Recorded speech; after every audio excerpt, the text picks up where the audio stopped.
Assalamualaikum warahmatullahi wabarakatuh. Sebelumnya perkenalkan, nama saya Farel Indra Pratama dari Prodi S1 Bimbingan dan Konseling, NIM 25120940031. Nah, di sini saya akan mempresentasikan hasil diskusi dari kelompok kami, matkul literasi digital. Nah, di sini kami diskusi kelompok mengangkat tema tentang hoax di era digital. Nah, sebelum kita masuk ke studi case yang saya ambil dari hasil diskusi, saya ingin menyampaikan pendahuluan apa sih tentang hoax ini. Nah, menurut KBBI, hoax adalah informasi bohong atau bisa disebut mudahnya informasi yang tidak ada dasarnya, tidak ada sumbernya, tidak ada sumber terpercaya. Nah, sekarang ini, belakangan ini di dunia maya dipenuhi berita palsu yang disebarkan oleh oknum yang tidak bertanggung jawab. Jadi tidak berhati-hati, netizen mudah terhasut, bahkan ikut menyebarkan informasi tersebut. Akibatnya banyak sekali pihak-pihak yang dirugikan, terutama pihak yang diumbarkan tentang hoax tersebut. Lalu bagaimana cara kita agar tidak mudah atau tidak gampang untuk terhasut oleh berita-berita hoax, terutama pada era digital sekarang? Nah, nanti akan saya bahas. Selanjutnya saya akan menyampaikan tentang studi case yang benar-benar nyata dan ada saat ini. Nah, kemarin beberapa minggu lalu teman saya itu mengirimkan satu video TikTok. Nah, isinya itu ada berita atau video. Nah, di dalamnya terdapat berita bahwa mantan presiden ke-7 kita, yaitu Bapak Joko Widodo, itu meninggal. Nah, ini sangat mengguncang, sangat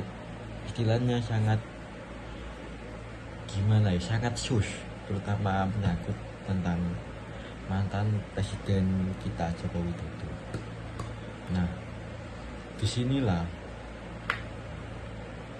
banyak sekali dampak-dampak yang terjadi, terutama yaitu untuk kalangan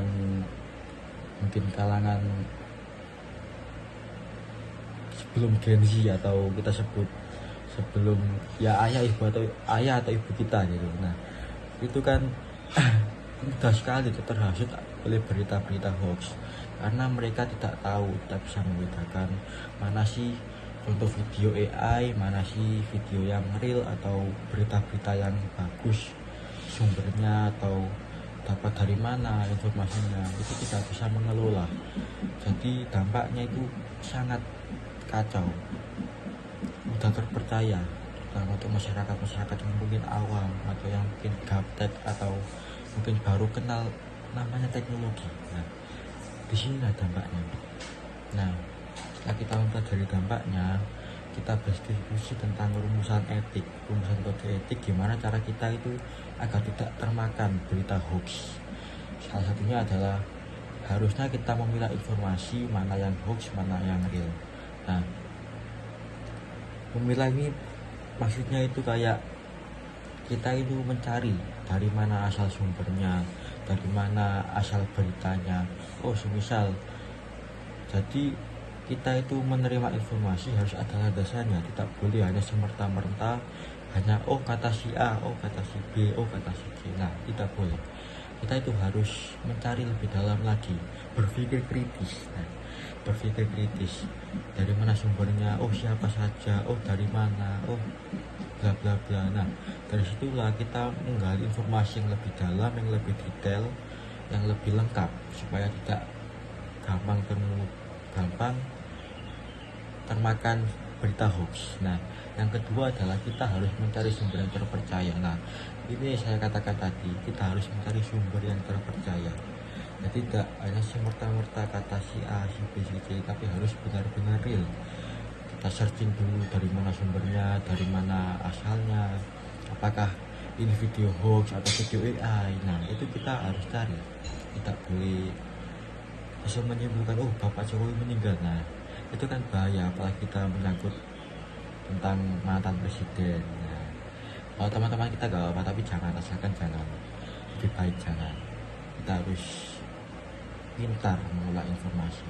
Nah, yang ketiga adalah meningkatkan literasi digital, terutama kita sebagai mahasiswa dan masyarakat sekitar. Nah, ini sangat penting, poin ini sangat penting menurut saya. Kenapa? Karena dengan kita meningkatkan literasi digital, jadi tidak hanya memandang dengan satu arah, kita harus mencari informasi lebih dalam, membaca lebih lengkap. Oh, ini dari siapa, kapan waktunya, siapa saja yang tersangkut, oh alasannya kenapa berita ini terjadi, mengapa, bagaimana. Nah, itu kita harus cari lebih dalam dengan melakukan literasi, membaca. Jadi tidak hanya mendengar tapi membaca. Dengan mata kita ke otak langsung menyimpulkan. Jadi tidak hanya dari kuping kanan keluar dari kuping kiri. Nah, tidak boleh. Kita harus jadi mahasiswa atau generasi muda yang berliterasi digital, meningkatkan literasi digital kita. Sekian, mungkin terima kasih dari hasil diskusi kelompok kami. Saya akhiri, wassalamualaikum warahmatullahi wabarakatuh.